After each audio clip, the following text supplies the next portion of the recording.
আমি সকল মানুষের কাছে এটা বলবো যে বাংলাদেশে আজকে সত্যি মাইনরিটিজের উপরে যে অত্যাচার চলছে সেটা আমরা কেউ ভালো চোখে দেখছি না। এবং কেউ কেউ, আমি এখনো মনে করি, দাঙ্গা কখনো হিন্দু করে না, দাঙ্গা কখনো মুসলমান করে না, দাঙ্গা কখনো শিখ করে না, দাঙ্গা কখনো খ্রিস্টান করে না। দাঙ্গা করে কতিপয় সমাজ বিরোধী এবং যারা সমাজের বোঝা।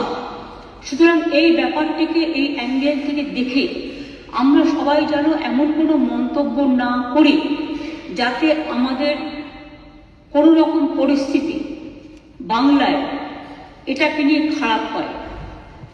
আমি কৃতজ্ঞ যে একদিকে হিন্দু ধর্মের মানুষরাও প্রতিবাদ করছেন, অন্যদিকে সংখ্যালঘু ইমামরাও কালকে প্রেস কনফারেন্স করে পরিষ্কার বাংলাদেশে যে মাইনরিটিদের উপর অত্যাচার হচ্ছে তারাও কিন্তু এটাকে তীব্র নিন্দা করেছেন এবং মাইনরিটিদের সেফটি এবং সিকিউরিটির ব্যাপারে বলেছেন। এটা বাংলায় প্রথম, যারা মনে রাখবেন এটা আমাদের ধর্ম নিরপেক্ষতার একটা প্রধান একটা স্তম্ভ। এবং আমি সকলকে এই জন্য অভিনন্দন জানাচ্ছি।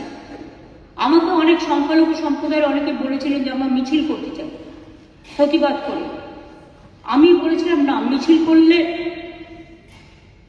অনেকে তো আছে জানে না, এই সময় সুযোগ নেয় রাজনীতি, আবার একটা দাঙ্গা লাগিয়ে দেবে। আমি দাঙ্গা তো চাই না, আমরা দাঙ্গা চাই না, শান্তি চাই। একটা হিন্দুর গায়ে যে রক্ত আছে, একটা মুসলিমের গায়ে সে রক্ত আছে, একটা ভাইয়ের গায়ে যে রক্ত আছে, একটা বোনের গায়ে সে রক্ত আছে, একটা পাঞ্জাবির গায়ে যে রক্ত আছে, একটা শিখের গায়ে, খ্রিস্টানের গায়ে সে রক্ত আছে।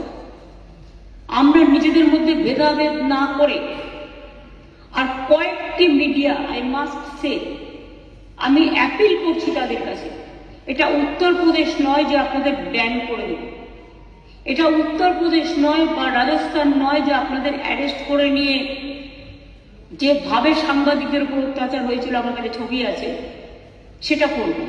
কিন্তু আমি নিশ্চয়ই আবেদন করতে পারি, অনেকগুলো ফেক ভিডিও বাজারে চলছে, কোনো একটা পলিটিক্যাল পার্টির পক্ষ থেকে কিছু ফেক ভিডিও চালিয়ে আগুন লাগাবার চেষ্টা করা হচ্ছে। প্লিজ দয়া করে, অনুগ্রহ করে উভয় সম্প্রদায় এর থেকে বিরত থাকুন। আমরা কেউ কিন্তু কারো পক্ষে নয়, সবাই কিন্তু সবার পক্ষে, এটা মাথায় রাখতে হবে। আমি বারবার বলি, ধর্ম যার যার আপনার, উৎসব কিন্তু সবার। বাংলাদেশের ব্যাপারে government of India, late government of India to decide. এখানে আমরা যেন কেউ অতিরিক্ত কথা না বলি এবং অতিরিক্ত কথা বলে পরিস্থিতিটা নষ্ট না করি। যারা ভাবছেন এটা নিয়ে রাজনীতি করবেন তারা জেনে রাখুন, ওটা করতে গেলে আপনার রাজ্যেরও ক্ষতি হবে, ওখানেও যারা আমাদের বন্ধু বান্ধবরা আছে, ভাই বোনেরা আছে, তাদেরও ক্ষতি হবে। আমরা এটা চাই না।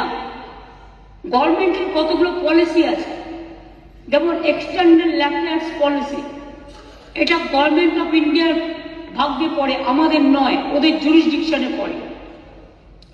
অনেকে ওপার বাংলা থেকে এপার বাংলা আসতে চাইছে, কিন্তু তারা ঢুকতে পারছে না। আমাদের কোনো আপত্তি নেই, কিন্তু সেখানে বর্ডার সিকিউরিটি ফোর্স দায়িত্ব নিয়েছেন, তারা আসতে দেবে কি দেবে না এটা তাদের ব্যাপার, সেই নিয়েও আমি কোনো কটু মন্তব্যে যাব না।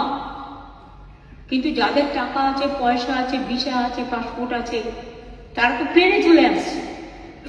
প্লেন তো আসছে, প্লেন তো চলছে, ট্রেন তো চলছে, কিন্তু গরিব মানুষগুলো যাদের কাছে হয়তো কিছু নেই, তারা আসতে গেলে পারছে না, তারা বাধা পাচ্ছে বিএসএফ এর কাছে। আমাদের হাতে কিন্তু বর্ডার নেই, এটা মাথায় রাখবেন। তাই আমি সবাইকে বলবো, এমন কোনো কথা যাতে আমরা না বলি, যাতে কোনো আমাদের পক্ষও নয়, এ পক্ষও নয়, ও পক্ষও নয়। আমি সবাইকে আবেদন করছি যাতে কোনো অতিরিক্ত কোনো প্ররোচনা সৃষ্টি হতে পারে। আমি যতদূর জানি কালকে ফরেন সেক্রেটারি যাবেন বাংলাদেশে, আজকেই যাচ্ছেন, কালকে ওদের মিটিং আছে। সুতরাং লেট দেম ডিসাইড। এই ব্যাপারে আমি পরিষ্কার বলি, এক্সটার্নাল অ্যাফেয়ার্স এর ব্যাপারে উই নেভার ইন্টারফেয়ার। আমাদের দলের পলিসি হচ্ছে এবং আমাদের সরকারেরও আমরা সবসময় এ ব্যাপারে গভর্নমেন্ট অফ ইন্ডিয়া যে গাইডলাইন্স দেয়, এক্সটার্নাল অ্যাফেয়ার্স যে গাইডলাইন্স দেয়, এটা কিন্তু আমরা মেনে চলি। তাই আপনাদের সবাইকে অনুরোধ করব, আসুন আমরা এমন একটা পরিবেশ সৃষ্টি করি যাতে এপার বাংলা দেখিয়ে দেবে যে আমরা ভারতবর্ষ, আমাদের জাতীয়তাবোধ, আমাদের দেশাত্মবোধ, আমাদের মমত্ববোধ, আমাদের স্নেহবোধ, আমাদের ধন ধান্যে পুষ্পে ভরা আমাদের এই বসুন্ধরা, তাহার মাঝে আছে দেশ এক সকল দেশের সেরা, সে যে স্বপ্ন দিয়ে তৈরি, সে যে স্মৃতি দিয়ে ঘেরা। এমন দেশটি কোথাও খুঁজে পাবে না কো তুমি, সকল দেশের সেরা, সেদের মোদের জন্মভূমি। এই জন্মভূমিকে আপনারা প্রতিপালন করেছেন, জন্মেছেন এই মাটিতে। এই মাটিটাকে সমৃদ্ধ করুন, ভালোবাসুন, এবং যদি কেউ বিচ্ছিন্ন করতে আসার চেষ্টা করে তাকে প্রতিরোধ করুন, এবং সেক্ষেত্রে বাঁধ ভেঙে দিতে হবে।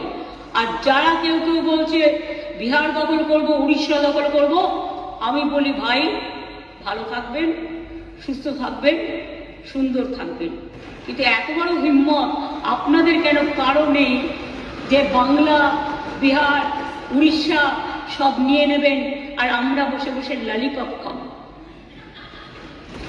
এটা ভাববার কোনো কারণ নেই। আমরা যথেষ্ট সচেতন নাগরিক এবং আমরা যথেষ্ট সক্রিয়, কিন্তু আমরা ধৈর্যের পরীক্ষা দিই।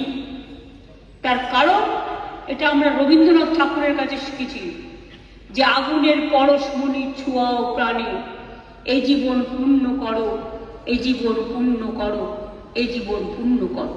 তাই আমি মনে করি ভারতবর্ষের অখণ্ড আমাদের সকলের অখণ্ড, এবং আমরা সবাইকে রক্ষা করব।